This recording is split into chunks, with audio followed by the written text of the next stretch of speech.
భారత టెస్ట్ జట్టు కొత్త కెప్టెన్ ప్రకటన ఎప్పుడు?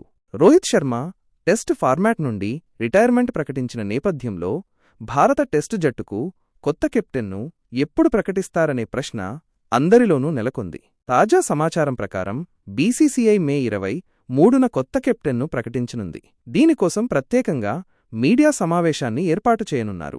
ఐపీఎల్ 2025 ముగిసిన తర్వాత భారత జట్టు ఇంగ్లాండ్లో పర్యటించనుంది. ఈ పర్యటనలో 5 టెస్టు మ్యాచ్ల సిరీస్ ఆడనుంది. ఈ సిరీస్కు జట్టును ఎంపిక చేసే ముందు కొత్త కెప్టెన్ను ప్రకటిస్తారు. కెప్టెన్ రేసులో ఎవరు ముందున్నారు? కొత్త కెప్టెన్ రేసులో శుభ్మన్ గిల్ ముందంజలో ఉన్నట్లు తెలుస్తోంది. అతను నిలకడగా టెస్ట్ మరియు వన్డే ఫార్మాట్లలో రాణిస్తున్నాడు. మరోవైపు జస్ప్రీత్ బుమ్రా తరచుగా గాయాల సమస్యలతో బాధపడుతుండటంతో కెప్టెన్సీ రేసులో వెనుకబడి ఉన్నాడు. విరాట్ కోహ్లీ రిటైర్మెంట్ ఆలోచనలో ఉన్నాడా? కొన్ని మీడియా నివేదికల ప్రకారం విరాట్ కోహ్లీ కూడా టెస్ట్ క్రికెట్ నుండి రిటైర్ అవ్వాలని ఆలోచిస్తున్నాడు.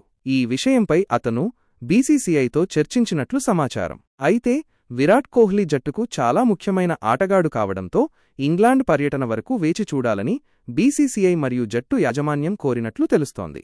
గతంలో ఇంగ్లాండ్లో కోహ్లీ మికచ్చ ప్రదర్శన కనబరిచిన విషయం తెలిసిందే.